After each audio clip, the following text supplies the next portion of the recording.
अर्थशास्त्र, एक अर्थव्यवस्था, सामाजिक विज्ञान जिसमें और संसाधन।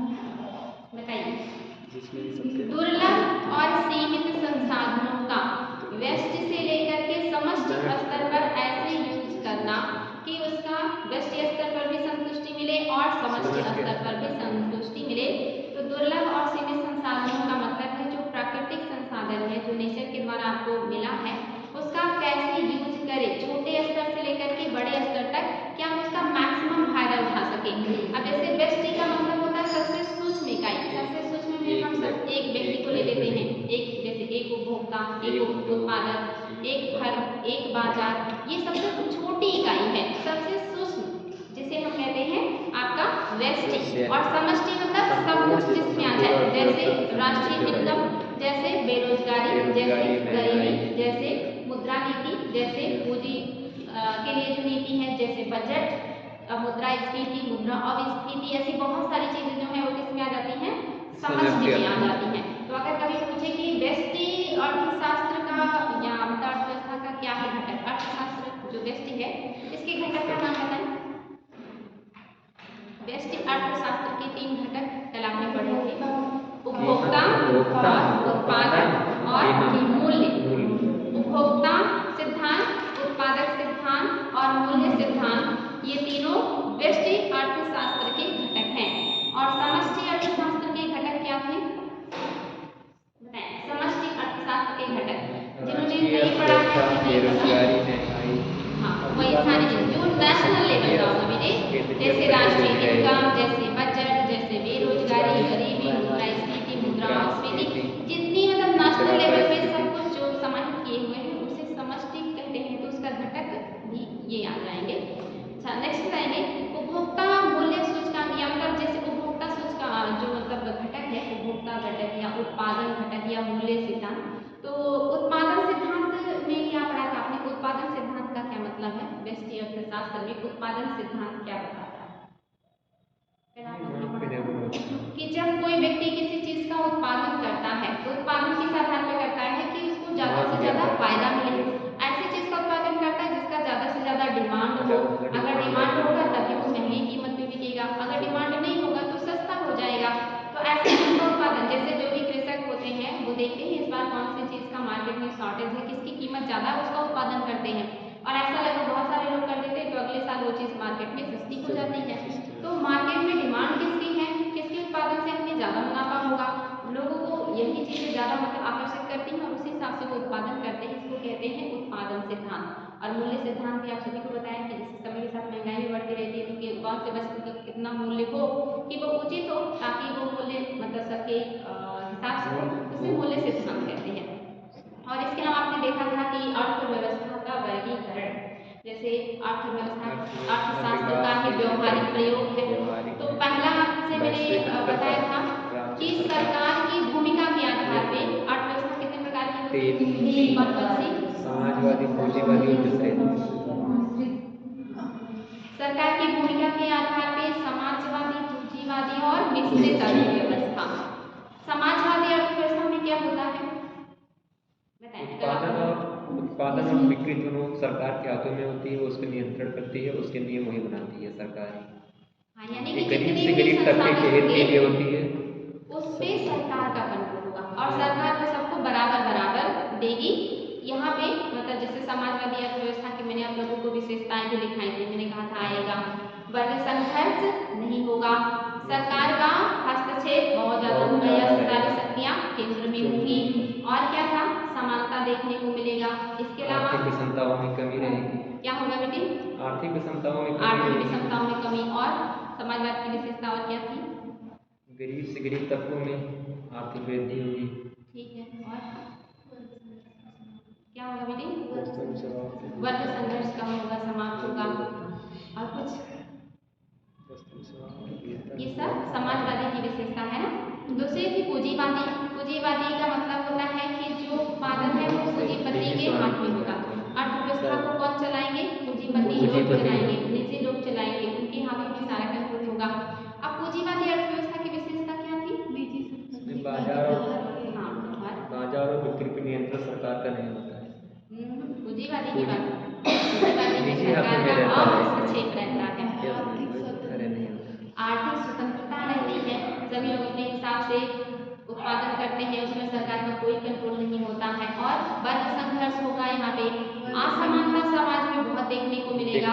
उत्पादन मार्केट की जरूरतों के हिसाब से होगा, यहाँ पे वैरायटीज बहुत होंगे, गुणवत्ता बहुत होगा उत्पादों में, यहाँ पे कंपटीशन की भावना बहुत ज्यादा होगी, प्रतिस्पर्धा होगी, तो वर्ग संघर्ष भी होगा।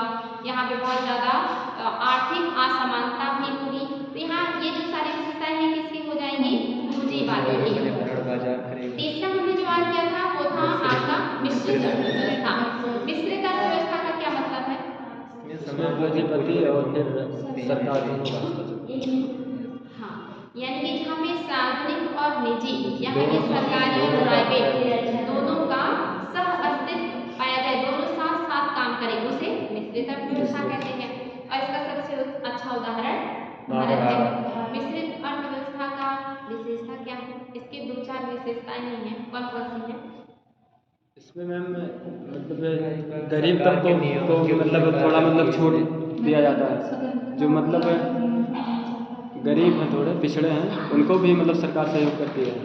और फिर मतलब पूंजीपति भी अपने हिसाब से मतलब उत्पादन करते हैं, तो इसमें जो मतलब पूंजीपति वर्ग हैं ये भी अपना मतलब सप्लाई और डिमांड करते हैं। इसमें मिश्रित अर्थव्यवस्था में सरकार नियामक के रूप में कार्य करती है।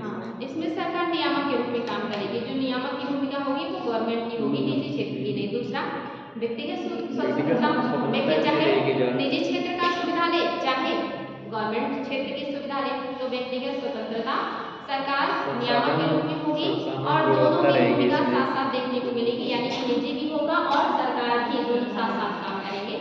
तो ये आपके देश की विशेषता है और ये आपका सरकारों के भूमिका के आधार पे दुनिया में तीन तरह की अर्थव्यवस्थाएं वर्क करती हैं। एक तो आपका पूंजीवादी अर्थव्यवस्था जिसमें सरकार ना के बराबर हस्तक्षेप करती है।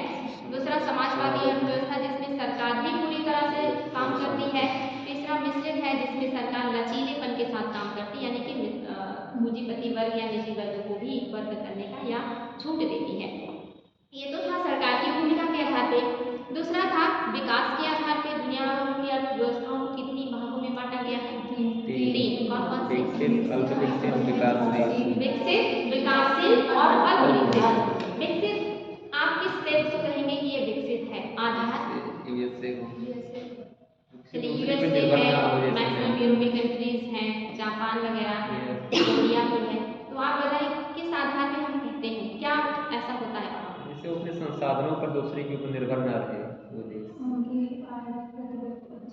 प्रतिव्यक्ति आय अच्छी होनी चाहिए, राष्ट्रीय इनकम अच्छा होना चाहिए, टेक्नोलॉजी अच्छी होनी चाहिए, वहाँ पे तृतीय क्षेत्र का ज़्यादा विस्तार होना चाहिए, यानी कि सेवा क्षेत्र, उद्योग क्षेत्र का ज़्यादा विस्तार होना चाहिए। कृषि वहाँ पे कम योगदान देती है जीडीपी में, वहाँ पे टेक्नोलॉजी हो गया, व्यक्ति का जीवन स्तर अच्छा होता है, शिक्षा व्यवस्था अच्छी होती है, जीवन प्रत्याशा अच्छा होता है। ऐसी चीज़ें बताती हैं कि जो है वो देश विकसित है। और प्रति व्यक्ति आय के आधार पे मैंने आप लोगों को कल बताया ही था कि इसको 4 भागों में भी बांटा गया। तो विकसित में आपके मैक्सिमम यूरोपीय कंट्रीज लगभग सारे आ जाते हैं, अमेरिका है और बहुत सारे कंट्रीज हैं जो विकसित अर्थव्यवस्था है। दूसरा है विकासशील। विकासशील का मतलब जो विकास पूरी तरह से जो विकास के पथ में आगे है, विकसित की तरफ बढ़ रहा है, उसको हम विकासशील कहते हैं।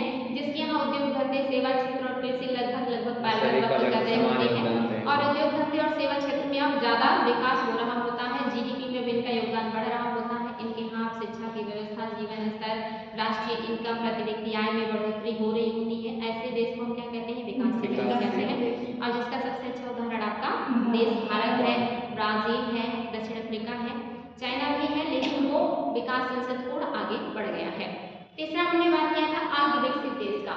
इसकी विशेषता कि ये कृषि प्रधान देश होगा, यहाँ अभी भी लोगों की निर्भरता ज्यादातर कृषि पर होगा, प्रति व्यक्ति आय कम होगा, राष्ट्रीय इनकम कम होगा, शिक्षा, स्वास्थ्य और व्यवस्था उतनी अच्छी नहीं होगी। तो ये सारी चीजें क्या डिसाइड करेंगे कि वो अर्धविकसित देश है। मैक्सिमम अफ्रीकी कंट्रीज जो है वो क्या है? अर्धविकसित देश में आते हैं और बहुत सारे दक्षिण पूर्व एशियाई भी देश हैं जो अविकसित हैं अभी। तो ये था आपका विकास के आधार पे अर्थव्यवस्थाओं के 3 भागों में बांटा गया है, विकसित, विकासशील और अविकसित। इसके अलावा और कौन से आधार पे आप लोगों ने देखा था? विभिन्न क्षेत्र की किसके आधारित? सेवा उद्योग आधारित, उद्योग आधारित और कृषि आधारित। आधारित। बहुत सारे देश ऐसे हैं जहाँ पे सेवा सेक्टर का बहुत ज्यादा विकास हो चुका है और वहाँ पे ज्यादातर जीडीपी में जो पैसा आता है, जो योगदान होता है जीडीपी में, वो सेवा क्षेत्र का होता है। तो ऐसे देश को हम सेवा आधारित अर्थव्यवस्था कहेंगे। बहुत सारे ऐसे देश हैं जिन्होंने अपने यहाँ उद्योग धंधे बहुत ज्यादा डेवलप कर लिए हैं और सबसे ज्यादा रोजगार और जीडीपी में जो योगदान देते हैं वो उद्योग धंधे देते हैं। तो ये ऐसे देश क्या हो जाएंगे? औद्योगिक अर्थव्यवस्था हो जाएंगे। लेकिन अभी भी दुनिया में बहुत सारे ऐसे देश हैं जहाँ कृषि ही सबसे ज्यादा रोजगार दे रही है और वही जीडीपी में सबसे ज्यादा योगदान भी दे रहा है, यानी कि इनकम भी कृषि से आ रहा है। तो ऐसे देश क्या कहलाएंगे? कृषि आधारित अर्थव्यवस्था, जिनका उद्योग भी कृषि पर आधारित है, जिनके खाद्यान्न, जिनकी मतलब लगभग सारी चीजें कृषि पर आधारित हो। इसके अलावा आपने संबंधों के आधार पर, हाँ, विश्व के साथ संबंधों के आधार पे दो प्रकार की अर्थव्यवस्था, एक खुली अर्थव्यवस्था, दूसरी बंद अर्थव्यवस्था। खुली अर्थव्यवस्था का क्या मतलब? जितने वो देश हैं दूसरे देशों के साथ जैसे संसाधनों का, सबसे आसान कि जो देश अन्य देशों के साथ आयात निर्यात करता हो तो वो खुली अर्थव्यवस्था क्या दुनिया में। और एक है आपका बंद अर्थव्यवस्था, यानी कि जो देश अन्य देशों के साथ आयात निर्यात ना करता हो, बंद अर्थव्यवस्था। क्या कोई उदाहरण है बंद अर्थव्यवस्था? उत्तर कोरिया एक अपवादित उदाहरण है, लेकिन अब वो भी अपने यहाँ वरीयता दे रहा है, तो विशुद्ध रूप से नहीं है। और खुली अर्थव्यवस्था के लगभग सारी अर्थव्यवस्थाएं उदाहरण है। तीसरा क्या था?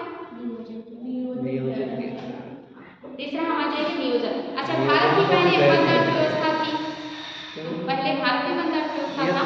जब हमने एलपीजी लागू किया तब से हमारी अर्थव्यवस्था खुली अर्थव्यवस्था हो गई थी। तो इसके बाद नियोजन के आधार पे था, नियोजन के आधार पे अर्थव्यवस्था, एक नियोजनबद्ध और एक नियोजन मुक्त या मतलब गैर नियोजित। तो ये अर्थव्यवस्था यानी कि वो अर्थव्यवस्था जिसके लिए नियोजन बना के काम किया जाए, जैसे पंचवर्षीय योजनाओं के तहत काम किया जाता था, हर क्षेत्र में टारगेट रखे जाते थे। तो ऐसी अर्थव्यवस्थाएं जो एक टारगेट बना करके नियोजन के तहत काम करती हैं, योजना बना के नियोजित, और जो बिना योजना बनाए ही अपने हिसाब से जरूरत के हिसाब से काम करती हो गैर नियोजित। इसके अलावा निर्भरता के आधार पर, क्या है बेटी? निर्भरता के आधार पर, निर्भरता के आधार पर कितने प्रकार के हैं? आत्मनिर्भर, एक आत्मनिर्भर, एक आश्रित और एक परस्पर निर्भर। बहुत आसान है। आत्मनिर्भर मतलब जो अपने निर्भर हो, जिससे अपनी जरूरतों के लिए किसी और पर निर्भर ना होना पड़े। जैसे जब आप लोग जॉब में आ जाते हैं तब आत्मनिर्भर हो जाते हैं, अपनी सारी जरूरतें आप खुद से पूरी करते हैं, तब आप आत्मनिर्भर। लेकिन अभी आप पूरी तरह से आश्रित हैं अपने माता पिता, अपने गार्जियन के ऊपर, वो सारी जरूरतें आपकी पूरी करती हैं। और कभी ऐसा होता परस्पर निर्भर, कुछ जरूरतें आप माता पिता की पूरी करते हैं, कुछ वो आपकी कर देते हैं। तो आत्मनिर्भर का मतलब जैसे अमेरिकी अर्थव्यवस्था कमोवेश आत्मनिर्भर है, मैक्सिमम चीजें वो अपना खुद ही यूज कर सकते हैं। लेकिन अभी लोग क्या करते हैं कि जो चीजें उनके यहाँ होती हैं वो बाहर निर्यात कर देते हैं, जो नहीं होती आयात कर लेते हैं। लेकिन अमेरिका जैसा जो देश है वो आत्मनिर्भर कह सकते हैं। और दूसरा था आपका आश्रित, जो दूसरों पर आश्रित हो, जिसकी अर्थव्यवस्था दूसरों पर आश्रित हो, जैसे नेपाल हो गया, जैसे पाकिस्तान हो गया। बहुत सारे ऐसे देश हैं जो दूसरे देशों के डोनेशन पर, दूसरे देशों की सहायता पर, दूसरे देशों के सहयोग पर बहुत ज्यादा निर्भर होते हैं अपनी जरूरतों को पूरा करने के लिए। तो ऐसे अर्थव्यवस्था कैसी होगी? आश्रित और परस्पर निर्भर। जैसे कि हमारे यहाँ खाद्यान्न होता है, हम पेट्रोलियम आयात करते हैं, पेट्रोल हम लेते हैं अरेबियन कंट्री से और उनको खाद्यान्न भी देते हैं या मीठे वाटर या जो भी चीजें, यानी कि अपनी जरूरत के लिए हम दूसरों से मंगाते भी हैं और जो एक्स्ट्रा होता है उसे दूसरों को बेचते भी हैं। तो ये हो गया परस्पर निर्भर। और दुनिया में ज्यादातर अर्थव्यवस्थाएं ऐसी ही हैं, भले ही आप किसी के ऊपर कम निर्भर हो, कोई आपके ऊपर ज्यादा निर्भर हो, थोड़ा बहुत निर्भरता सबका किसी न किसी के साथ रहता है। और कुछ बचा या हो गया? तो ये थे आपकी 6 प्रकार की अर्थव्यवस्थाएं। आप सरकार की भूमिका के आधार पे पूछे, विकास के आधार पे पूछे, फिर उसका मतलब जो है कैसा जिसका हेडिंग होगा, जैसा क्वेश्चन होगा उस हिसाब से आपको उत्तर देना होगा। जैसे पूछा है कि बंद अर्थव्यवस्था किसे कहते हैं, भारतीय अर्थव्यवस्था कैसी है, तो ये सारी चीजें आप लोगों को पता होनी चाहिए कि बंद मतलब कि जो आयात निर्यात ना करता हो दुनिया के अन्य देशों के साथ, तो वो कैसा हो गया? बंद अर्थव्यवस्था। या पूछने की भारतीय अर्थव्यवस्था कब से कब तक बंद अर्थव्यवस्था थी, तो आजादी के बाद से लेकर के 1990 तक, 91-92 तक हमारी अर्थव्यवस्था बंद अर्थव्यवस्था उतना ज़्यादा आया वगैरह नहीं करते थे। ये सारी चीज़ें आपने कल देखी थी। और इसके अलावा आपने देखा था कि प्रति व्यक्ति आय के आधार पे जो वर्ल्ड बैंक है ये क्या करता है, बताएं। अर्थव्यवस्था का वर्गीकरण किया प्रति आय के विश्व आधार बैंक पे। ने प्रति व्यक्ति आय के आधार पर अर्थव्यवस्था का 4 भागों में वर्गीकरण किया है। एक निम्न आय वर्ग, निम्न आय वर्ग वाली अर्थव्यवस्था, निम्न दूसरी मध्यम आय वर्ग, निम्न मध्यम आय वर्ग वर्ग, वाली अर्थव्यवस्था, तीसरी उच्च उच्च मध्यम, मध्यम और चौथा उच्च उच्च। आय। तो निम्न आय वर्ग वाली अर्थव्यवस्था में प्रति व्यक्ति राष्ट्रीय सकल राष्ट्रीय इनकम कितना होगा? 1045 डॉलर या उससे कम अगर प्रति व्यक्ति इनकम है, पूरे एक साल में अगर कोई व्यक्ति इतना डॉलर में पैसे कमा रहा है तब वो अर्थव्यवस्था कैसी होगी? निम्न आय वर्ग की अर्थव्यवस्था।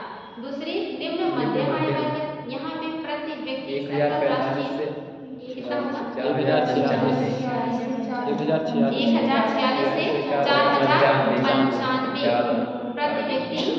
ये मतलब जो है इतना डॉलर इनकम अगर किसी देश में हर व्यक्ति का हो रहा है तब वो हो जाएगा निम्न मध्यम आय वर्ग अर्थव्यवस्था। दूसरा उच्च मध्यम आय वर्ग अर्थव्यवस्था, इसमें 4096 से 12695 डॉलर प्रति व्यक्ति सकल राष्ट्रीय आय है, तो ये अर्थव्यवस्था हो जाएगा उच्च मध्यम अर्थव्यवस्था आय वाली अर्थव्यवस्था। और इसमें चाइना आता है, निम्न मध्यम में भारत आता है, और उच्च आय वाले में क्या होगा?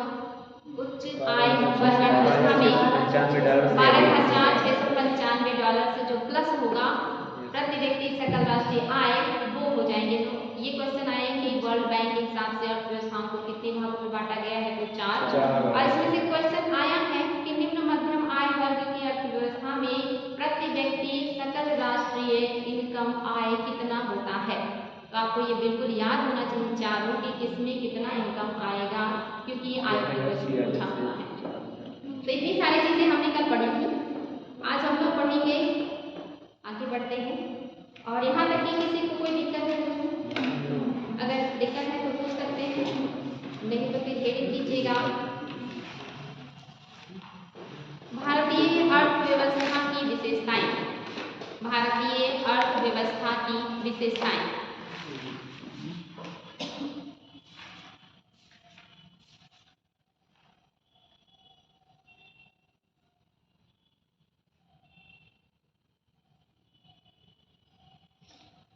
भारतीय अर्थव्यवस्था की विशेषता में पहला तो ये कृषि प्रधान अर्थव्यवस्था है, दूसरा विकासशील अर्थव्यवस्था है, तीसरा मिश्रित अर्थव्यवस्था है।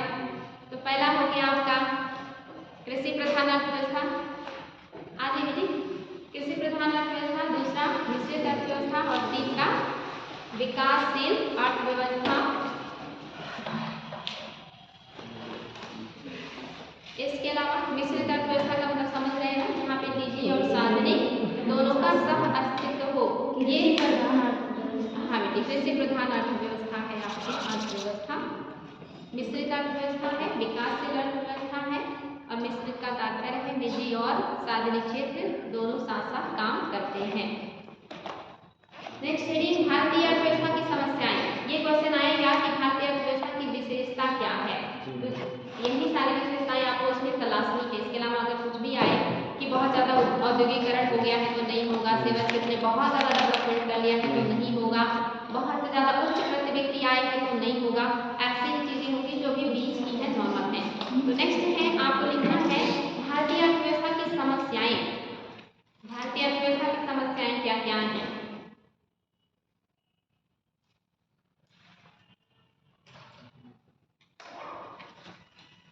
बाबू ये नोट कीजिएगा, इंपॉर्टेंट है पॉइंट, क्योंकि आईएएस में से सब में आए नोट क्या खाते। तो पहला तो है पूंजी निर्माण की निम्न दर।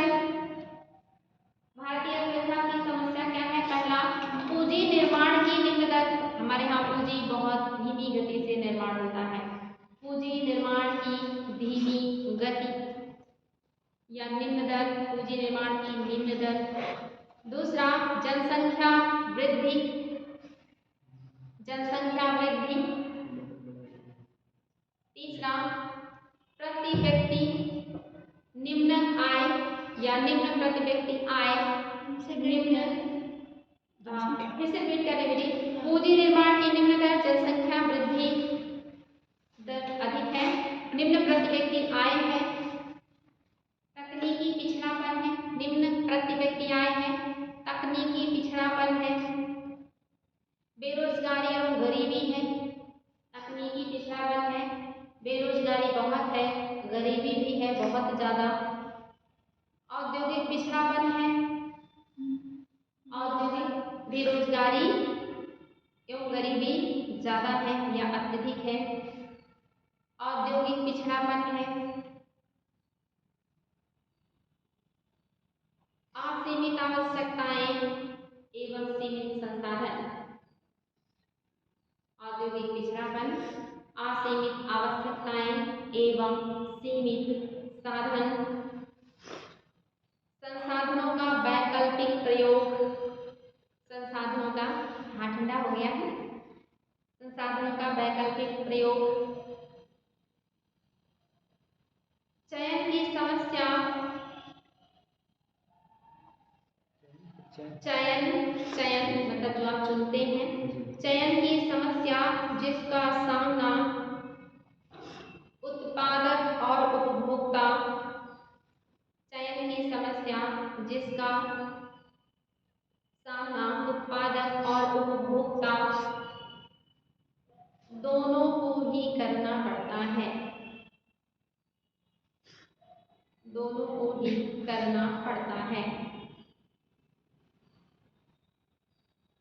नेक्स्ट, संसाधनों के आवंटन की समस्या, संसाधनों के आवंटन की समस्या, एक बार फिर से रिपीट कर दे रहे हैं। पूंजी निर्माण की निम्न दर है, जनसंख्या वृद्धि है, निम्न प्रति व्यक्ति आय है, तकनीकी पिछड़ापन है, बेरोजगारी गरीबी है, औद्योगिक पिछड़ापन है, असीमित आवश्यकताएं सीमित संसाधन है, साधनों का वैकल्पिक प्रयोग है, चयन की समस्या जिसका सामना उत्पादक और उपभोक्ता दोनों को ही करना पड़ता है, और लास्ट है संसाधनों के आवंटन की समस्या। तो ये इतने सारे आपके अर्थव्यवस्था की समस्याएं, विशेषताएं कम, समस्याएं ज्यादा है, इसीलिए क्वेश्चन बहुत ज्यादा पूछा जाता है, चाहे पीसीएस हो, आईएएस हो, आरओ या कोई भी एग्जाम, उसमें इनमें से कुछ उठा के दे दिया जाएगा और उनकी सहायता से उत्तर आपसे पूछा जाएगा।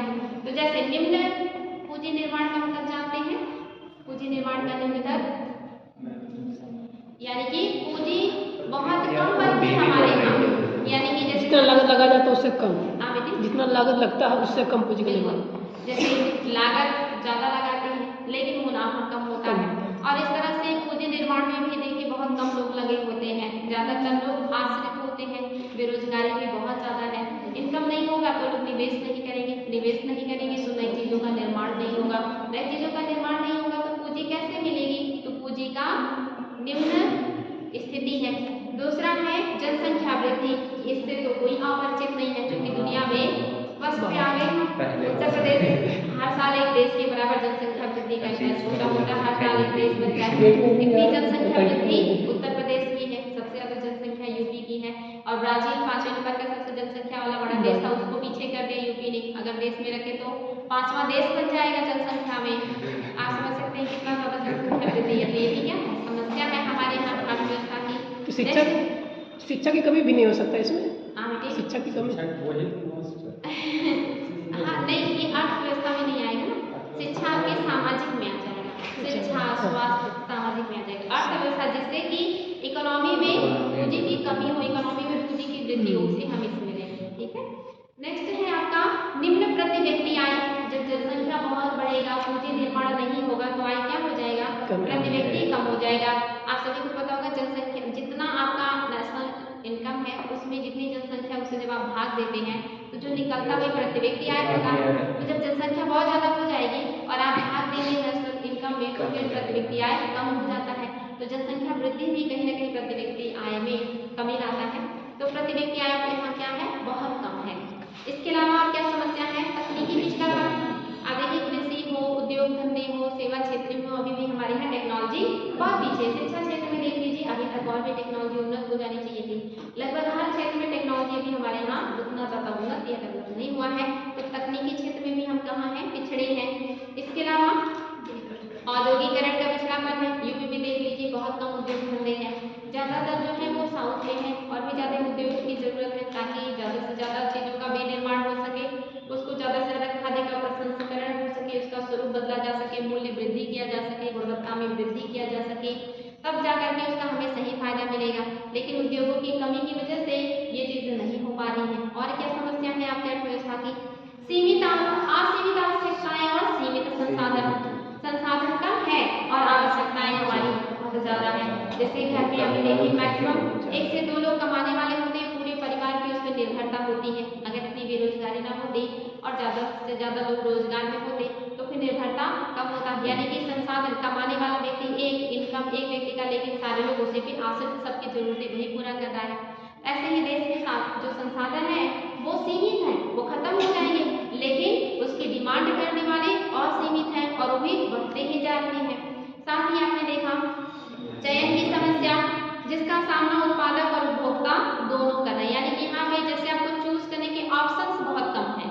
अगर ऑप्शंस नहीं होते हैं तो उपभोक्ता को भी कम ही ऑप्शन में काम चलाना पड़ता है और उत्पादक को भी कम ही ऑप्शन में काम चलाना पड़ता है। तो अगर ऑप्शंस ज़्यादा होते हैं तो उपभोक्ताओं को भी बढ़िया रहता है। जैसे आप मान लीजिए कि कई सारे ब्रांडेड कंपनियां हो तो जिसकी समझ में आएगा उसका लेंगे, जो सस्ता देगा उसका लेंगे, लेकिन अगर 1-2 ही हो और आप ब्रांडेड सामान ही यूज करते तो आपकी मजबूरी होगी, आपको उसे 2 में से कोई चूज करना होगा। तो ये इसका जो सामना है ये उत्पादक को भी करना पड़ता, उपभोक्ता को भी करना पड़ता है। एंड लास्ट संसाधनों के आवंटन की समस्या, जो संसाधन है इसका आवंटन भी सही तरीके से नहीं हो पाता। कुछ लोगों के पास ज्यादा संसाधन है, कुछ लोगों के पास कम संसाधन है। किसी के पास इतना कृषि है कि वो पूरी कृषि का यूज नहीं कर पाता और किसी के पास ना के बराबर कृषि है कि वो कुछ उगा ले। तो जो संसाधन है उसका आवंटन भी बहुत ही असमान है, इसी वजह से ये भी समस्या आपकी अर्थव्यवस्था की है। तो इसमें से कोई भी आपको फुट में मिले, ये सारे ऑप्शन आपको याद रहे, इससे आप अपना जो है आसानी से एलिमिनेट करके उत्तर प्राप्त कर सकते हैं। अच्छा, अभी तो मतलब जो है कुछ महत्वपूर्ण, जैसे अच्छा ये बताएं कि मैंने तो पिछले साल पढ़ाया था ये कि कब तक सरकार अपनी मतलब जो है अर्थव्यवस्था को $5 ट्रिलियन करने का लक्ष्य रखी थी। कोरोना के पहले ही उन्होंने ये लक्ष्य रखा था कि हम आने वाले समय में अर्थव्यवस्था को $5 ट्रिलियन का बनाएंगे। ये टारगेट कब का था, पूरा तो होने से रहा क्योंकि बीच में कोरोना ने आके सब डिस्टर्बेंस कर दिया। 30-50 तक सर।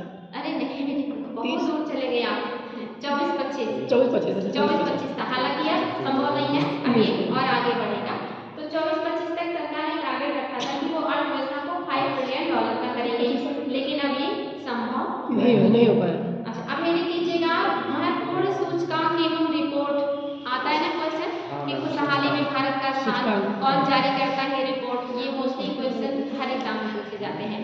तो जैसे अभी मैं आपको लिखवा रही हूँ एकदम अपडेटेड, इसके बाद जब 2024 का आएगा तो आपको उसको अपडेट करना पड़ेगा, 2023 का लिखिएगा। हेडिंग कीजिएगा कुछ महत्वपूर्ण सूचकांक एवं रिपोर्ट। कुछ जो 2023 का आ गया है वो लिखाएंगे, बाकी आपको 2024 का भी मतलब 2022 का लिखा देंगे।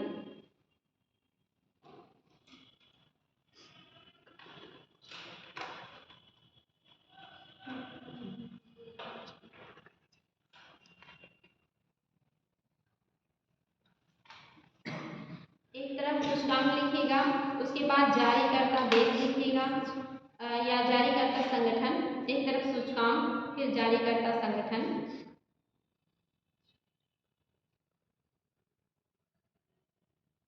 उसके बाद प्रथम स्थान ऑब्लिक रैंकिंग कि पहले स्थान पे कौन है, इसके बाद भारत का रैंक,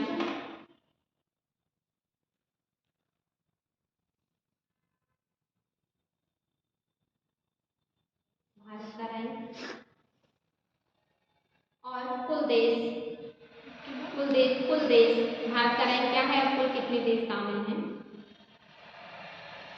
इसमें पहला नोट कीजिएगा global innovation index 2023, global innovation index,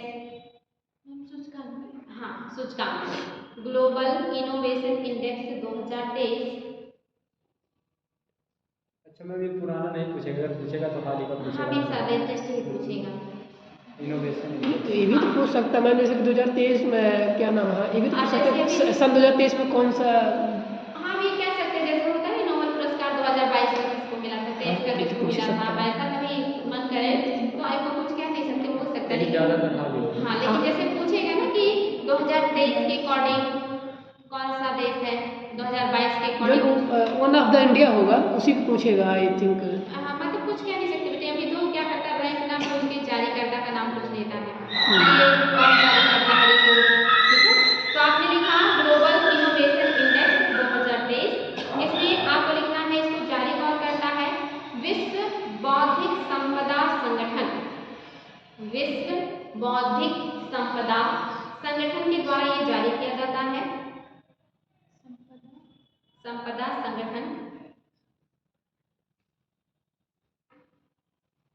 विश्व बौद्धिक संपदा संगठन।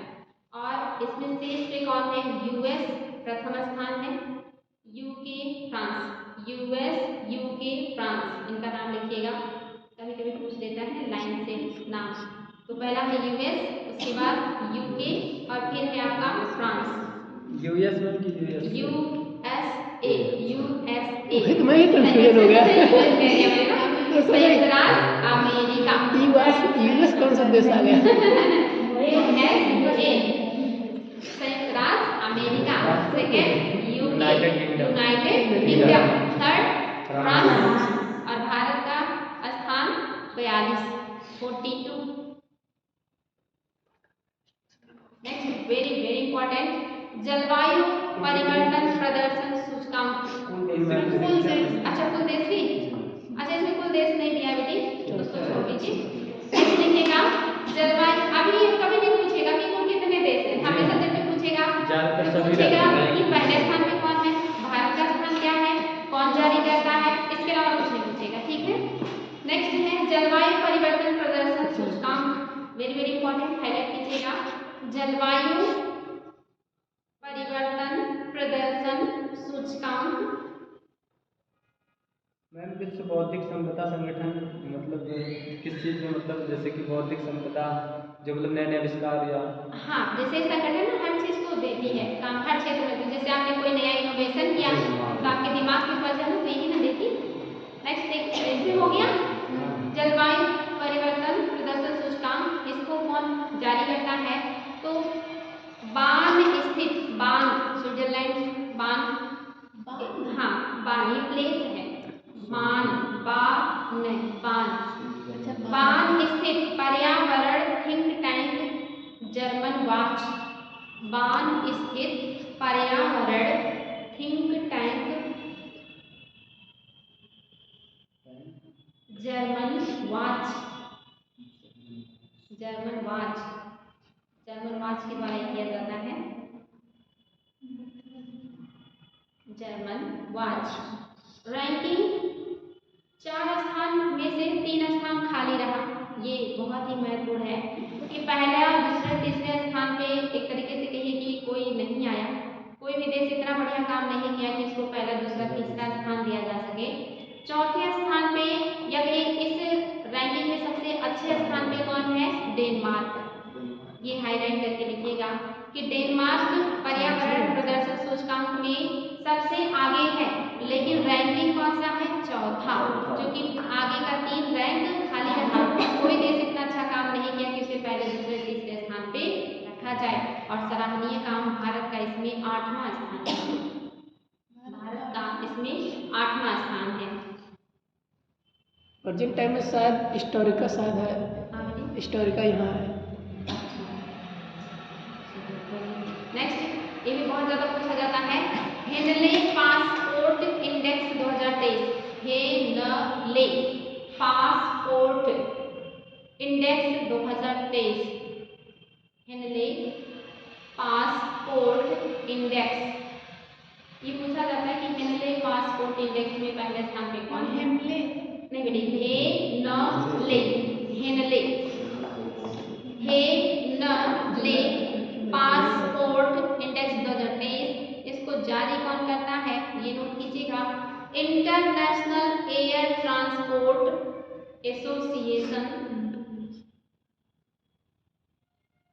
इंटरनेशनल जारीकर्ता संगठन इंटरनेशनल एयर ट्रांसपोर्ट एसोसिएशन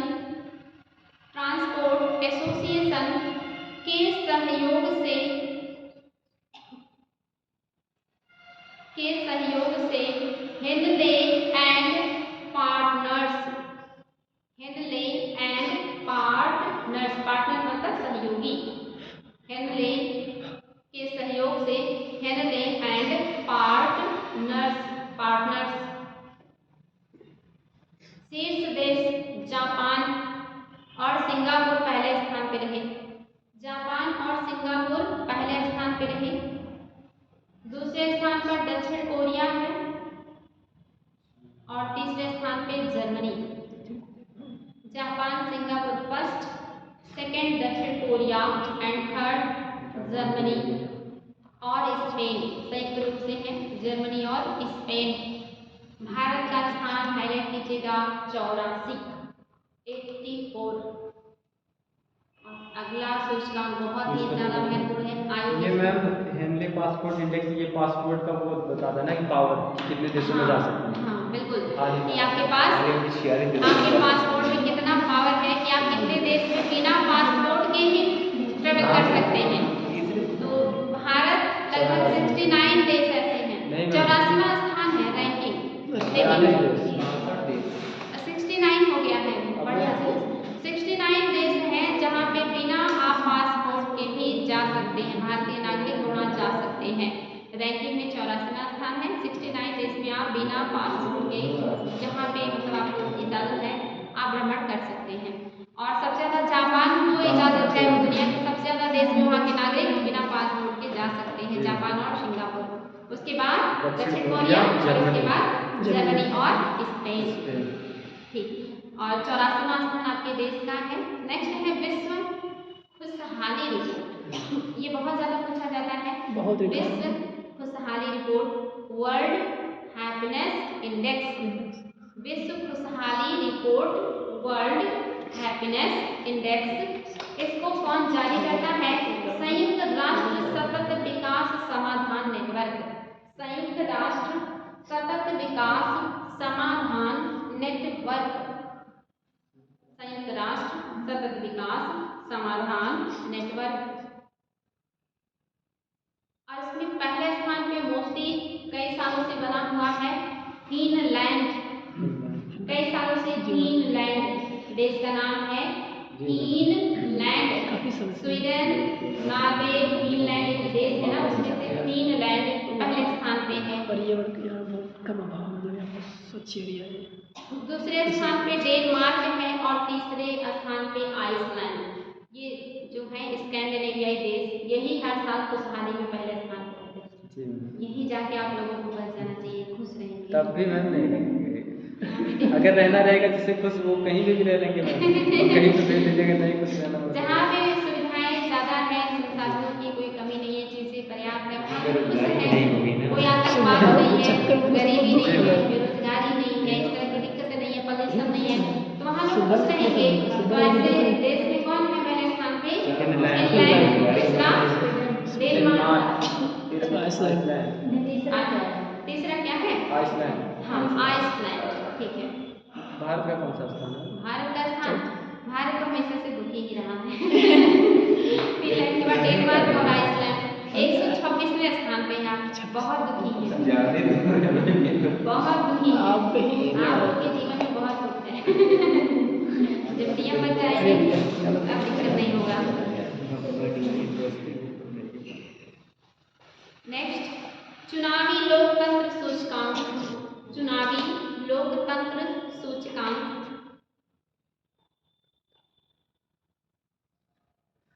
चुनावी लोकतंत्र सूचकांक।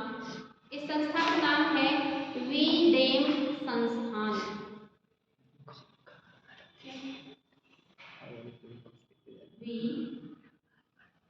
वीडेम संस्थान, वीडेम संस्थान। और इसमें पहले स्थान पे है आपका डेनमार्क। डेनमार्क और भारत का स्थान 108। ये मैम किस चीज़ पे देते हैं? ये है बाबू कि जैसे चुनाव में इतना बढ़िया अवसर, जैसे चुनाव निष्पक्ष मन जो कहते हैं। हाँ, जो और पारदर्शी भारत की जनता का जो भागीदारी कितना ज्यादा है राष्ट्रीय अंतर्राष्ट्रीय में राजनीति में जनता की कितनी भागीदारी है, मतलब लोग कितने जागरूक हैं। ये है लोकतंत्र, क्योंकि जनता डेनमार्क पहले स्थान पे है लोकतंत्र में, और इनके यहाँ लोकतंत्र सबसे अच्छा है, और 108वां स्थान आपके देश का। यानी कि यहाँ पे भले ही हम कहते हैं हम लोकतंत्र देश है, जनता भी जागरूक नहीं है, वोट ऐसे दे देती है, कोई भी आ जाता राजनीति में, जनता का कोई खास इसमें हस्तक्षेप या पकड़ नहीं है, बस ऐसे चल रहा है। ना सरकारें उनको बुद्धिमान होने देती हैं और ना वो सोचना चाहती हैं। नेक्स्ट, वैश्विक आतंकवाद सूचकांक। वैश्विक आतंकवाद सूचकांक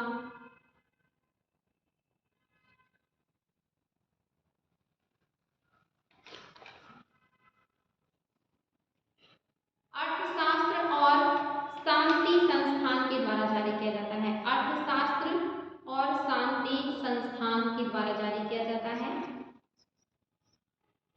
अर्थशास्त्र और शांति संस्थान अफगानिस्तान की स्थिति इसमें सबसे एक तरीके से कहें कि खराब है। पाकिस्तान के अफगानिस्तान और भारत 13वें स्थान पे है।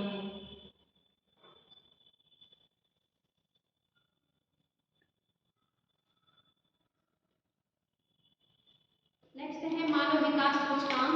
ये लेटेस्ट रिपोर्ट 2021-22 का है, 23 का भी नहीं आया है। मानव विकास सूचकांक इम्पोर्टेंट है ये, 2021-22 चुनाव के बाद ही आएगा। मानव विकास सूचकांक 2021-22, इसको जारी कौन करता है? संयुक्त राष्ट्र विकास कार्यक्रम UNDP।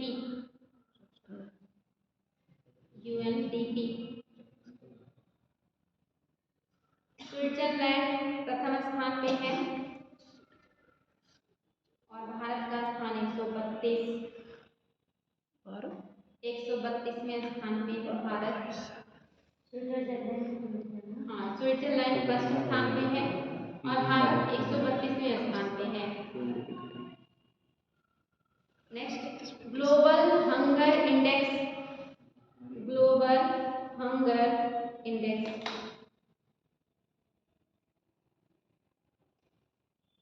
Global hunger index iris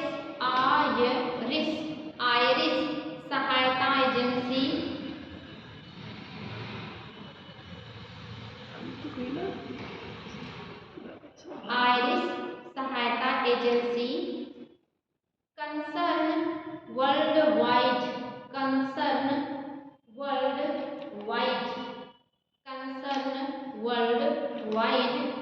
और जर्मन संगठन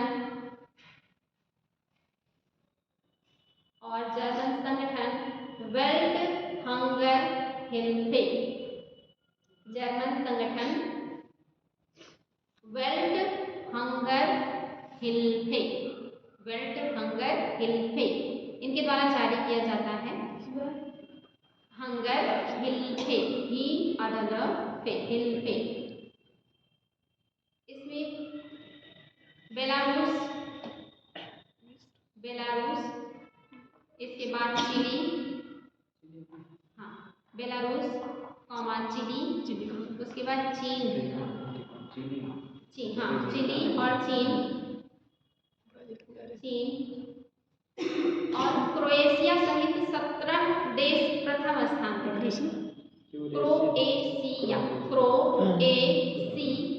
क्रोएशिया सहित कुल 17 देश प्रथम स्थान पर हैं। भारत का स्थान 107 है, यानी कि स्थिति काफी खराब है। भारत का स्थान 107 है। नेक्स्ट है 2022 का रिपोर्ट है विश्व प्रेस स्वतंत्रता सूचकांक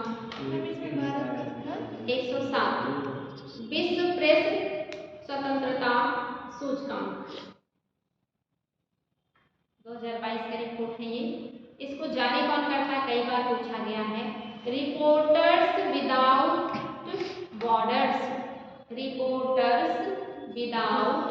बॉर्डर्स जारीकर्ता संगठन का नाम वेरी इंपॉर्टेंट, हाईलाइट कीजिएगा इसको। रिपोर्टर्स विदाउट बॉर्डर्स, नॉर्वे पहले स्थान पे है, यहाँ पे सबसे अच्छी स्थिति है रिपोर्टर्स की। और भारत का स्थान 150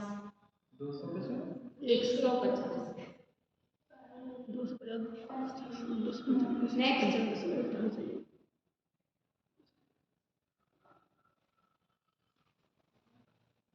विश्व प्रतिस्पर्धा सूचकांक, विश्व प्रतिस्पर्धा सूचकांक जारीकर्ता संगठन है विश्व प्रतिस्पर्धा सूचकांक, जारी करने वाला संगठन है वर्ल्ड इकोनॉमिक फोरम। प्रतिस्पर्धा सूचकांक वर्ल्ड इकोनॉमिक फोरम के द्वारा जारी किया जाता है। वर्ल्ड इकोनॉमिक फोरम, इसमें पहले स्थान पे है स्विट्जरलैंड और भारत का स्थान है 43। स्विट्जरलैंड पहले स्थान पे है, भारत का स्थान है 43। नेक्स्ट, वैश्विक लैंगिक अंतराल रिपोर्ट, वैश्विक लैंगिक अंतराल रिपोर्ट जारीकर्ता संगठन वेरी इंपॉर्टेंट, विश्व आर्थिक मंच, विश्व आर्थिक मंच वैश्विक लैंगिक अंतराल रिपोर्ट 2022 का है ये। जारी करता है इसको विश्व आर्थिक मंच। आइसलैंड प्रथम स्थान पे है और भारत का स्थान 135। आइसलैंड प्रथम स्थान पे है और भारत का स्थान 135।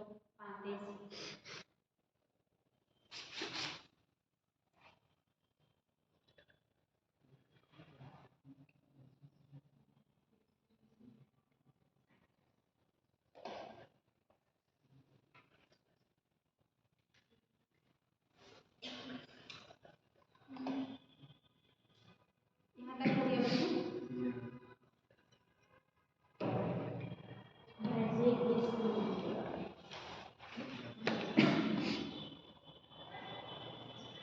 शांति सूचकांक, वैश्विक शांति सूचकांक,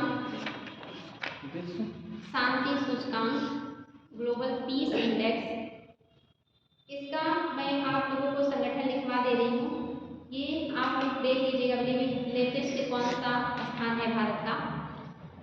पीस में लिख लीजिएगा institute for economics and peace, institute for economics and peace, institute for economics and peace, इसके द्वारा ये जारी किया जाता है।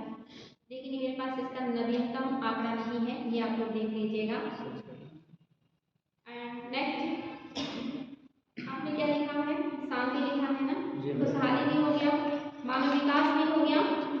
मानव विकास हुआ है ना, संयुक्त राष्ट्र विकास कार्यक्रम के द्वारा किया जाता है। और भूखमरी, वैश्विक भूख सूचकांक, हंगर रिपोर्ट, हंगर रिपोर्ट नहीं हो गया ना, लैंगिक अंतराल भी हो गया। कारोबार सुगमता सूचकांक, ease of doing business index, इसको नोट करिएगा।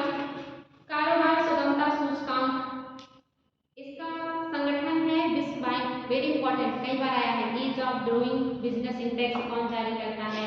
कारोबार सुगमता सूचकांक कौन जारी करता है? विश्व बैंक जारी करता है। और इसका भी रैंकिंग आप लोगों को देखना है, ठीक है? कल मैं पूछूंगी सारे। और नेक्स्ट है ग्लोबल इनोवेशन इंडेक्स, ये हुआ है कि नहीं? कौन जारी करता है? विश्व बौद्धिक संपदा। और वैश्विक प्रतिस्पर्धा सूचकांक, वैश्विक प्रतिस्पर्धा सूचकांक वर्ल्ड इकोनॉमिक फोरम, क्या? वैश्विक आर्थिक स्वतंत्रता रिपोर्ट, ये हालांकि इतना इम्पोर्टेंट नहीं है, इसको छोड़ दे रहे हैं। बाकी जितना मैंने आपको बताया है उसका कौन सा संगठन जारी करता है, भारत का स्थान और पहले स्थान पे कौन है, इतना आप लोगों को पता होना चाहिए, ठीक?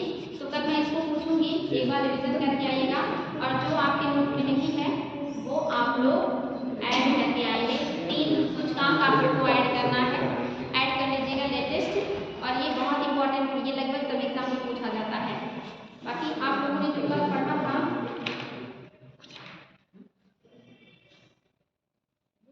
इसका मैं आप लोगों से क्वेश्चन ले लेती हूँ, इसके बाद फिर नया चैप्टर शुरू करती हूँ। तो पहला चैप्टर था आप लोगों का अर्थव्यवस्था, इसमें आपने भारतीय अर्थव्यवस्था और बहुत सारी चीजें पढ़ी। अब देखिए मैं आप लोगों से क्वेश्चन पूछने वाली हूँ। अभी तक जितने भी स्टेट पेशेस में आए हैं वो सारे आप लोग खुद देखिए आप लोग सॉल्व कर पाते हैं या नहीं। तो पहला क्वेश्चन है आपका, मिश्रित अर्थव्यवस्था का क्या अर्थ है? ऑप्शन दे रही हूँ मैं। पहला ऑप्शन, जहाँ कृषि और उद्योग दोनों को समान महत्व दिया जाता है। दूसरा, जहाँ राष्ट्रीय अर्थव्यवस्था में सार्वजनिक क्षेत्र के साथ साथ निजी क्षेत्र भी विद्यमान होता है। ये सही है ना, सार्वजनिक और निजी, बिल्कुल कॉन्फिडेंस के साथ बोलेगी, यही है, आगे बढ़ने की जरूरत नहीं है। भारतीय अर्थव्यवस्था कैसी अर्थव्यवस्था है? मिश्रित अर्थव्यवस्था, समाजवादी है। नेक्स्ट, भारत जो है कब तक $5 ट्रिलियन की अर्थव्यवस्था का लक्ष्य बनाया हुआ है? 2024 तक, बिल्कुल। नेक्स्ट है, कंपनी प्रौद्योगिकी की मदद से कारोबारी प्रक्रिया की पुनर्संरचना क्यों करती है? ध्यान से क्वेश्चन को समझिएगा, क्वेश्चन बहुत ही शानदार है, 2018 में आया है। क्वेश्चन है, कंपनियां यानी कि अगर कोई कंपनी है, उद्योग है, तो वो प्रौद्योगिकी यानी कि नई नई टेक्नोलॉजी की मदद से कारोबारी प्रक्रिया की पुनर्संरचना क्यों करती है? कि वो अपने उद्योग धंधों में नए नए टेक्नोलॉजी को ला करके अपने उद्योग को अपडेट करती है। रीजन, पहला पॉइंट, उपभोक्ताओं की मांग एवं अपेक्षाएं निरंतर बढ़ती रहती हैं, इसलिए वो अपने आप को अपडेट करता रहता है। दूसरा, कम लागत पर उत्पादों और सेवाओं में प्रतिस्पर्धा बढ़त प्राप्त करने हेतु सूचना प्रौद्योगिकी का लाभ उठाया जा रहा है कि कम लागत पे ज्यादा से ज्यादा उत्पादन हो, इसलिए वो अपडेट करते रहते हैं। तीसरा, अर्थव्यवस्थाओं के विश्वव्यापी उदारीकरण के साथ परिवर्तन की तीव्र दर हो गई है, यानी कि अर्थव्यवस्थाओं में जब से उदारीकरण आया है तब से परिवर्तन तेजी से हो रहा है, इसलिए वो भी अपने अंदर परिवर्तन लाती है। चौथा कह रहा है, ये सभी बातें सही है, एकदम कॉमन सेंस का था। नेक्स्ट देखिए, फिर से क्वेश्चन आया है, मिश्रित अर्थव्यवस्था का तात्पर्य क्या है? यूपी पीसीएस में भी आया है, उत्तराखंड पीसीएस में भी आया है, और ये यूपी यूडीए इसमें भी आया है। यही क्वेश्चन 2007, 2006, 1990, मतलब काफी समय से पूछा जा रहा है प्रश्न। और पूछा, मिश्रित अर्थव्यवस्था का तात्पर्य क्या है? तो आप सभी को पता ही है, क्या लघु और बृहद उद्योग दोनों साथ काम करते हैं? दूसरा, प्राथमिक और द्वितीय क्षेत्र विद्यमान होते हैं। तीसरा, निजी एवं सार्वजनिक दोनों क्षेत्र की विद्यमानता देते हैं ना। नेक्स्ट है, फिर कह रहा है कि भारतीय अर्थव्यवस्था का लक्षण क्या है? यूपीएससी मेंस 2000 री एग्जाम 2015 में आया था और यूपीएससी मेंस 2013 में भी यही आया। तो सभी को पता है कि मिश्रित अर्थव्यवस्था भारतीय अर्थव्यवस्था की पहचान है। नेक्स्ट है, भारत में मिश्रित अर्थव्यवस्था का अर्थ क्या है? मतलब क्या है मिश्रित अर्थव्यवस्था का अर्थ? यूपीएससी मेंस 2013 का क्वेश्चन है। पहला, बृहद और कुटीर उद्योग का सह अस्तित्व, आर्थिक विकास में विदेशों का सहयोग, सार्वजनिक और निजी क्षेत्र का सह अस्तित्व या कोई नहीं। तीसरा, सार्वजनिक और निजी का सह अस्तित्व। भारत में किस तरह की अर्थव्यवस्था है? समाजवादी, गांधीवादी, स्वतंत्रवादी, मिश्रितवादी। रिपीट क्वेश्चन देखिए, बढ़िया क्वेश्चन है। यह सत्य होगा कि भारत को परिभाषित किया जाए। अब बताना है कि भारत की अर्थव्यवस्था की जो आपने समस्याएं विशेषताएं लिखी है ना, उससे देखिए क्वेश्चन आया है। आपको बताना है, यह सत्य होगा कि भारत को किस तरह से परिभाषित करेंगे तो सत्य होगा। पहला, एक खाद्य की कमी वाली अर्थव्यवस्था के रूप में क्या हमारे यहाँ खाद्यान्नों की कमी है? दूसरा, एक व्यापार आधिक्य वाली अर्थव्यवस्था, क्या हम व्यापार में बहुत आगे हैं? तीसरा, एक पूंजी आधिक्य वाली अर्थव्यवस्था, क्या आपके यहाँ पूंजी बहुत बन रही है? चौथा, एक श्रम आधिक्य वाली अर्थव्यवस्था के रूप में जहाँ पे श्रम है भले उत्पादन कम होता हो, कोई दिक्कत नहीं ना। नेक्स्ट क्वेश्चन देखिए, छत्तीसगढ़ पीसीएस 2017 का क्वेश्चन है, निम्नलिखित में से क्या सही ढंग से समझाता है कि भारत अल्प विकसित अर्थव्यवस्था है? कौन सी चीजें हैं जिसे आप देख के बता देंगे कि भारत अल्प विकसित है? अगर ये चीजें नहीं होती तो भारत अल्प विकसित नहीं होता। तो आपको पूर्ण की सहायता से उत्तर देना है। पहला कह रहा है, आय की असमान वितरण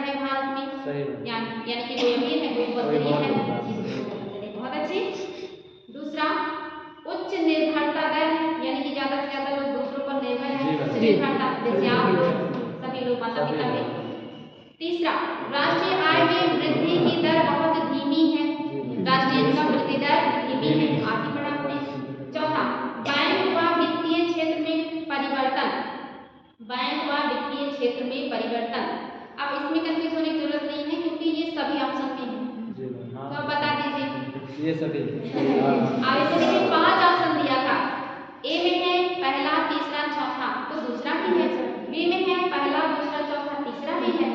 सी में है पहला चौथा, हो ही नहीं सकता। डी में है उपरोक्त सभी। ई में है इनमें से कोई नहीं, हो ही नहीं सकता। लाइन से आप लोगों ने बता दिया कि ये भी है, ये भी है और ये भी है, तो सभी है, कोई अब आप लोग को समस्या नहीं है। क्या हमारे यहाँ बेरोजगारी बहुत है? क्या तकनीकी कौशल की कमी है? क्या रूढ़िवादी परंपरावादी समाज है भारत में? बिल्कुल 100%। क्या योजनाओं पर व्यय अधिक है लेकिन फायदा कम है? सही है ना? विकास के लिए योजनाएं यहाँ बनती है लेकिन काम होता नहीं है। जनसंख्या का भारी दबाव है क्या? प्रति व्यक्ति आय कम है क्या? हद से ज्यादा। बहुत अच्छे, आप लोग तो एक ही दिन में इकोनॉमी के विशेषज्ञ हो गए। नेक्स्ट है देखिए, उत्तर प्रदेश लोअर पीसेस का क्वेश्चन है। आपको बताना है भारतीय अर्थव्यवस्था की क्या विशेषता है। मैंने कहा था ना ये क्वेश्चन बुक में बहुत बार आए हैं, सभी राज्यों में पूछे गए हैं, नेशनल लेवल पे लगभग सभी राज्यों में क्वेश्चन आए हैं और यहाँ पे लोअर में आया है। कह रहा है कि क्या भारत कृषि प्रधान देश है? विशेषता है ये। क्या हमारे यहाँ उद्योगों की प्रधानता है? क्या हमारे यहाँ उद्योग धंधे बहुत हैं? नहीं है, कम है। तीसरा, न्यून प्रति व्यक्ति आय क्या विशेषता है हमारी? क्या बृहद बेरोजगारी है? हाँ, बेरोजगारी बहुत है, खास करके शिक्षित बेरोजगारी। तो आपका दूसरा एलिमिनेट करेंगे, पहला तीसरा चौथा सही हो जाएगा, कोई दिक्कत हुआ नहीं। नेक्स्ट, देश की वृद्धि में निम्न में से कौन सा अनार्थिक तत्व है? पिछला क्वेश्चन रिपीट कर दीजिए, पिछला क्वेश्चन। पीछे वाला क्वेश्चन था बेटे, भारतीय अर्थव्यवस्था की क्या विशेषता है? तो पहला था कृषि की प्रधानता है, दूसरा है न्यून प्रति व्यक्ति आय, तीसरा है बृहद बेरोजगारी, चौथा है उद्योग की प्रधानता। मतलब ये दूसरे नंबर पे था, मैंने जब पढ़ा तो उद्योगों की प्रधानता हमारे यहाँ नहीं है, उद्योग बहुत कम है, ठीक ना। बाकी तीनों है, समझ में आया? कोई दिक्कत? देश की वृद्धि में निम्न में से कौन सा अनार्थिक तत्व है? कौन सा तत्व है जो आर्थिक है? जैसे आपने कहा ना शिक्षा स्वास्थ्य, तो इसमें से कौन सा है जो अर्थव्यवस्था में योगदान नहीं देता? सामाजिक व्यवहार, शक्ति संसाधन, पूंजी संसाधन, प्राकृतिक संसाधन। सामाजिक व्यवहार, इससे इकोनॉमी में कोई परिवर्तन नहीं आने वाला। आप किसी के साथ अच्छा बोलिए, किसी से झगड़ा कीजिए, ना अर्थव्यवस्था बढ़ेगी ना घटेगी। लेकिन अगर आप शक्ति संसाधन है तो उसका अर्थव्यवस्था में यूज हो सकता है, पूंजी के संसाधन है उसका यूज हो सकता है, प्राकृतिक संसाधन है कोयला पेट्रोलियम प्राकृतिक गैस ऐसी सारी चीजें सोना चांदी जो भी है तो उसका यूज हो सकता है। लेकिन सामाजिक व्यवहार से अर्थव्यवस्था में कोई प्रभाव नहीं पड़ता। नेक्स्ट, भारत की अर्थव्यवस्था कैसी है? पिछड़ी है, विकसित है, अल्प विकसित है, विकासशील है? मैम, ये जो भारतीय अर्थव्यवस्था की विशेषता है तो इसमें विज्ञान और प्रौद्योगिकी भी आएगा ना, तकनीक व्यवस्था, मतलब कि जो डेवलप होगी, विशेषता नहीं है वो जो डेवलप होगी ना तो नहीं, अभी तो हो रही है। अगर कोई कहे कि भारत टेक्निक के क्षेत्र में बहुत आगे निकल गया है तो नहीं, अभी हम नहीं, तो मतलब अगर जो मान लीजिए विशेषता मुझे पूछ दी जाए और मतलब कि अगर जब हो जाए तो विशेषता के अंदर आएगा ना। इसमें अर्थव्यवस्था में जैसे प्रौद्योगिकी तो आएगा बिल्कुल, क्योंकि प्रौद्योगिकी आपके उद्योग धंधे के विस्तार में काम आता है, सेवा क्षेत्र में आता है, तो आएगा। तो उसी के माध्यम से शिक्षा का स्तर तो जब बढ़ेगा तभी तो प्रौद्योगिकी बढ़ेगी। हाँ, लेकिन तब शिक्षा क्यों नहीं लिया गया? प्रौद्योगिकी ले सकते हैं, शिक्षा नहीं लेंगे। शिक्षा सामाजिक है, स्वास्थ्य सामाजिक में आता था, उसको इसमें नहीं लेंगे। उसी के तो माध्यम से तो प्रौद्योगिकी का विकास हो रहा है ना। प्रौद्योगिकी के माध्यम से बाकी चीजों का विकास हो रहा है, तो प्रौद्योगिकी इकोनॉमी का हिस्सा हो गया। उससे जो ऐसे व्यवहारिक चीजों का हो रहा है विकास, वो फिर सामाजिक में आ जाएंगे, कुछ राजनीतिक में आएंगे, कुछ सामाजिक में आएंगे, कुछ धार्मिक में आएंगे, कुछ आर्थिक में आएंगे। तो सबको आप आर्थिक में नहीं ला सकते ना, सबका अपना अपना क्षेत्र है। सारे क्षेत्र एक दूसरे से जुड़े हैं, बिना प्रौद्योगिकी के शिक्षा और स्वास्थ्य में अच्छा उन्नति नहीं आएगा, लेकिन वो फील्ड अलग है। जैसे आपका हिस्ट्री अलग है, लेकिन हिस्ट्री इकोनॉमी में भी जाता है, कृषि वाला क्षेत्र उद्योग वाला क्षेत्र इकोनॉमी में अतिक्रमण करता है।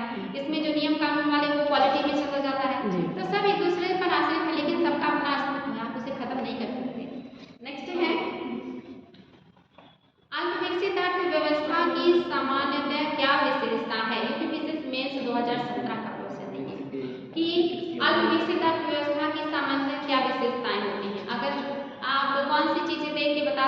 अर्थव्यवस्था अल्प विकसित होगा। आप लोगों को कल समझाए ही थे। पहला ऑप्शन प्रति व्यक्ति आय निम्न होगा अल्प विकसित अर्थव्यवस्था में। दूसरा, पूंजी निर्माण की दर निम्न होगी।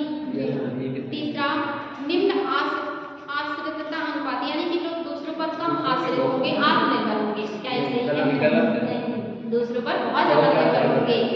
और चौथा है तृतीय क्षेत्र में अधिक कार्यबल शक्ति का होना, यानी कि सेवा क्षेत्र रोजगार सबसे ज्यादा देगा। क्या ये अल्प विकसित ही है? ये विकसित अर्थव्यवस्था का विशेषता है। यहाँ पे कृषि रोजगार देगा, कृषि का योगदान जीडीपी में ज्यादा होगा, तो इसलिए आपका ये भी नहीं होगा। सिर्फ पहला दूसरा नहीं है। बहुत अच्छे। यूपीपीएससी मेंस 2017 का क्वेश्चन सॉल्व किया हमने। तो आप यहाँ अल्प विकसित विकासशील, और देखिए कौन क्वेश्चन फिर से आया है यूपीपीएससी मेंस 2017 में, ये भी आया। निम्नलिखित में से कौन सी विशेषताएं भारतीय अर्थव्यवस्था को विकासशील की श्रेणी में रखती हैं? कौन कौन सी विशेषता है जो आपको बताएगा कि ये भारतीय अर्थव्यवस्था विकासशील श्रेणी में आएगा? पहला, कृषि मुख्य व्यवसाय है। कृषि मुख्य व्यवसाय यानी कि रोजगार ज्यादातर कृषि ही देता है। तो क्या ये सही है? सही भारतीय अर्थव्यवस्था में कृषि सबसे ज्यादा रोजगार देता है और जीडीपी में आपके सेवा क्षेत्र का योगदान है। इसीलिए ना तो हम कृषि अर्थव्यवस्था है, ना तो हम औद्योगिक अर्थव्यवस्था, ना ही हम सेवा अर्थव्यवस्था, क्योंकि हमारे यहाँ व्यवस्था नहीं है। तो पहला तो बिल्कुल सही, कृषि प्रधान देश है भारत। आपने इसकी विशेषता पढ़ी तो सही है। कृषि मुख्य व्यवसाय है यहाँ, मोस्टली लोग क्या करते हैं? कृषि पर ही निर्भर है। प्रच्छन्न बेरोजगारी है यहाँ, यानी कि छिपी हुई बेरोजगारी दिखाई नहीं देती, लेकिन बहुत सारे लोग बेरोजगार हैं, तो है विशेषता इसकी। तीसरा, मानव पूंजी की निम्न गुणवत्ता, यानी कि जो मानव पूंजी है उसको ना अच्छी शिक्षा है, ना अच्छा स्वास्थ्य है, ना अच्छी ट्रेनिंग है, तो पूंजी की गुणवत्ता अच्छी नहीं है। ठीक है। नेक्स्ट, प्रोटीन का प्रति व्यक्ति सेवन उच्च होना। क्या आपके यहाँ लोगों के पास प्रोटीन पर्याप्त है? कमी है, तभी तो कुपोषण के शिकार है लोग। तो प्रोटीन की उपलब्धता बहुत कम है। तो चौथा ऑप्शन आपका नहीं होगा, पहला दूसरा आपका सही हो गया। ठीक है ना? कोई दिक्कत? ठीक। नेक्स्ट देखिए, फिर से आ गया है आपका यूपीपीएससी मेंस 2011 में आया था। भारतीय अर्थव्यवस्था वर्णित की जा सकती है। भारतीय अर्थव्यवस्था को आप किस तरह से वर्णित करेंगे? पहला ऑप्शन, एक पिछड़ी एवं गतिहीन अर्थव्यवस्था। दूसरा, एक विकासशील अर्थव्यवस्था। तीसरा, एक अर्धविकसित अर्थव्यवस्था। चौथा, एक विकसित अर्थव्यवस्था। एक विकासशील, इसको पता है। नेक्स्ट, ये भी आपका यूपीपीएससी मेंस का क्वेश्चन है। निम्न में से कौन आर्थिक सुधारों के द्वितीय प्रजनन में सरकार द्वारा चिन्हित किए गए का भाग नहीं है? अब देखिए ध्यान से सुनिएगा। कह रहा है निम्न में से कौन आर्थिक सुधारों के द्वितीय जनरेशन में, द्वितीय मतलब सेकंड डिवीजन, द्वितीय जनरेशन में आपको बताना है कि सरकार द्वारा चिन्हित किए गए का भाग नहीं है। पहला है आपका तेल के क्षेत्र में सुधार, दूसरा है सार्वजनिक क्षेत्र में सुधार, तीसरा है न्यायिक प्रणाली में सुधार, चौथा है शासकीय और सार्वजनिक संस्थाओं में सुधार। एकदम कॉमन सेंस का है, बताएं। सार्वजनिक क्षेत्र, तेल का क्षेत्र, न्यायिक प्रणाली, क्वेश्चन अभी नहीं। निम्न में से कौन आर्थिक सुधारों के द्वितीय मतलब जनरेशन, आर्थिक सुधार का जो द्वितीय मतलब जो है जनरेशन है, इसमें सरकार ने कौन सी चीजों पर ध्यान नहीं दिया? कौन सा चीज है? तो पहला, तेल के क्षेत्र में सुधार। दूसरा, सार्वजनिक क्षेत्र में सुधार, सार्वजनिक क्षेत्र मतलब जो सरकारी उपक्रम है उसमें सुधार।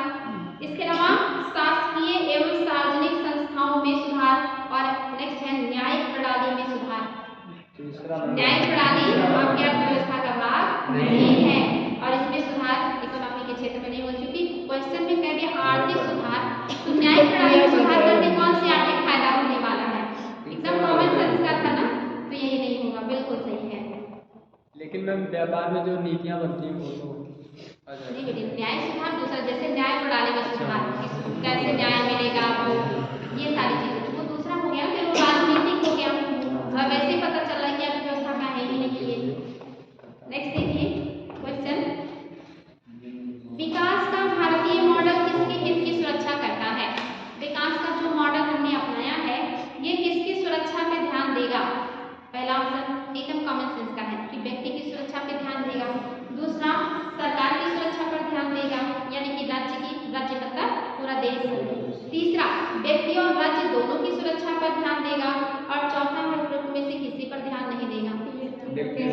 दोनों बार हमने जो मॉडल अपनाया है व्यक्ति और राज्य दोनों पर ध्यान देने के लिए अपनाया। भले ही व्यक्ति के ऊपर ध्यान कम दे, राज्य के ऊपर ज़्यादा दें, लेकिन दोनों पर ध्यान देने के लिए ये मॉडल अपनाया गया है। बहुत बढ़िया। ये था आपके पहले चैप्टर से इतने सारे क्वेश्चन अभी तक आयोग के द्वारा टीसीएस और अन्य राज्यों में पूछे गए और 2-4 क्वेश्चन और हैं। जैसे बहुत ही बढ़िया क्वेश्चन है, उत्तर थोड़ा ध्यान से लीजिएगा क्योंकि ये क्वेश्चन आपका आईएएस का और 2019 क्वेश्चन है वैश्विक प्रतिस्पर्धा रिपोर्ट कौन जारी करता है। 2019 आईएएस में वैश्विक प्रतिस्पर्धा रिपोर्ट कौन जारी करता है। पहला अंतर्राष्ट्रीय मुद्रा कोष यानी कि IMF, दूसरा संयुक्त राष्ट्र व्यापार और विकास सम्मेलन, तीसरा ऑप्शन है तीसरा है विश्व आर्थिक मंच और चौथा है विश्व बैंक। अब बताएं बच्चों। विश्व आर्थिक world economic forum. Yes, very good. विश्व आर्थिक मंच, वर्ल्ड इकोनॉमिक फोरम। कल तो नहीं मारा वर्ल्ड इकोनॉमिक फोरम के द्वारा जारी किया जाता है ग्लोबल कॉम्पिटिटिव इंडेक्स यानी कि वैश्विक प्रतिस्पर्धा रिपोर्ट। देखिए आईएएस 2019 में मैंने कहा संगठन के पूछे जाते हैं। देखिए नेक्स्ट क्वेश्चन है निम्नलिखित में से कौन एक विश्व बैंक के कारोबार सुगमता सूचकांक या सूचकांक का हिस्सा नहीं है। ध्यान से सुनिएगा, आईएएस 2019 का क्वेश्चन है। कह रहा है निम्न में से कौन एक विश्व बैंक के कारोबार सुगमता सूचकांक ease of doing business index विश्व बैंक जारी करता है, उसके जारी करने का उप सूचकांक कौन सा नहीं है। तो पहला एकदम कॉमन सेंस का है, घबराइएगा नहीं, उत्तर दीजिएगा सावधानी से। पहला कारोबार का भुगतान करना कि कहाँ पे कारोबार में अच्छा भुगतान चल रहा है। दूसरा संपत्ति का पंजीकरण यानी कि जो आप काम कर रहे हैं उद्योग धंधे लगा रहे हैं उसका पंजीकरण है या नहीं। तीसरा निर्माण परमिट संबंधी कार्य करना यानी कि आपने लाइसेंस वगैरह लिया है या नहीं। चौथा कानून और व्यवस्था बनाए रखना। कानून और व्यवस्था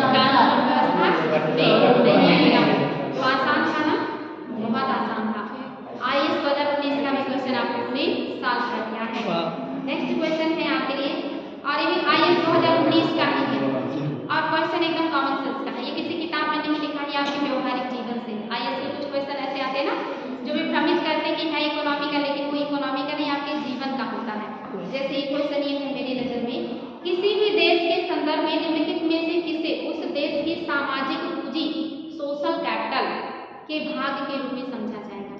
किसी देश की कौन सी पूंजी होगी जिसे माना जाएगा कि वो सामाजिक पूंजी है, वहाँ के समाज की पूंजी है, समाज का अचीवमेंट है वो जो आप लोग भी अचीव करते हैं। तो आप लोगों के ऊपर ये क्वेश्चन। पहला जनसंख्या में साक्षरता का अनुपात क्या ये सामाजिक पूंजी है। दूसरा इसके भवनों अन्य आधारित संरचना इसके भवनों अन्य आधारित संरचना और मशीनों का स्टॉक। तीसरा कार्यशील आयु सीमा या समूह में जनसंख्या का अमाप। और चौथा समाज में आपसी भरोसे और सामंजस्य का स्तर। क्वेश्चन बेटे कि किसी देश के संदर्भ में आप किस पॉइंट को मतलब बताएंगे कि वो सबसे सही तरीके से सामाजिक पूंजी को या सोशल कैपिटल को व्याख्या करें। इन चारों में से कौन सा पॉइंट है जो बता रहा है कि सबसे अच्छा सामाजिक। चौथा एकदम सही, बहुत अच्छे आप लोगों ने सवाल कर लिया इसे कि कहीं में समाज में विश्वसनीयता और आपका समाज के साथ सामंजस्य कैसा, लोग आपके कितना भरोसा करते हैं और आपके व्यवहार से लोग कितना ज़्यादा संतुष्ट है, यही तो आपका कमाई है, सोशल पूंजी है जो आपने समाज से कमाया है कि लोगों का ट्रस्ट और लोगों का आपके प्रति नजरिया और व्यवहार कैसा है। लेकिन आईएएस की क्वेश्चन है, ये किसी किताब में मिलेगा क्या? नहीं, आप अपने जीवन से सीखते हैं और इसीलिए जो समझदार और अच्छे लोग होते हैं वो 2-4 क्वेश्चन एक्स्ट्रा कर ले जाते हैं क्योंकि वो समझते हैं ना चीज़ों को, रिश्तों को समझते हैं। तो आईएएस में ऐसे भी क्वेश्चन आते हैं कि सामाजिक आपका कमाई क्या है, आपने समाज से क्या कमाया है। आईएएस का क्वेश्चन था, बेकार ही लोग डरते हैं आईएएस के क्वेश्चन से। देखिए कितना बढ़िया क्वेश्चन है, कोई डरने वाली चीज़ नहीं है, सब कॉन्सेप्ट आधारित है। नेक्स्ट क्वेश्चन देख लीजिए आपका, ये भी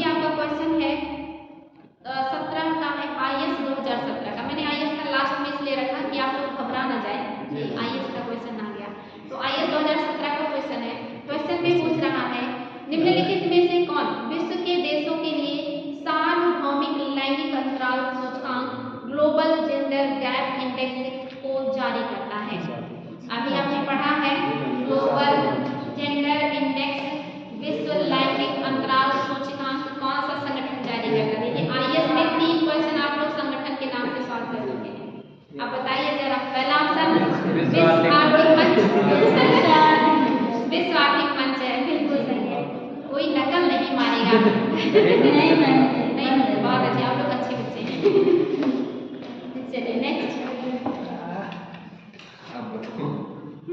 चलिए अगला क्वेश्चन है, व्यापार करने की सुविधा का सूचकांक 2016 में आया, IAS 2016 का क्वेश्चन था। Ease of doing business index में भारत का रैंकिंग समाचार पत्रों में कभी कभी दिखती है। निम्नलिखित में से किसने इस रैंकिंग की घोषणा की है?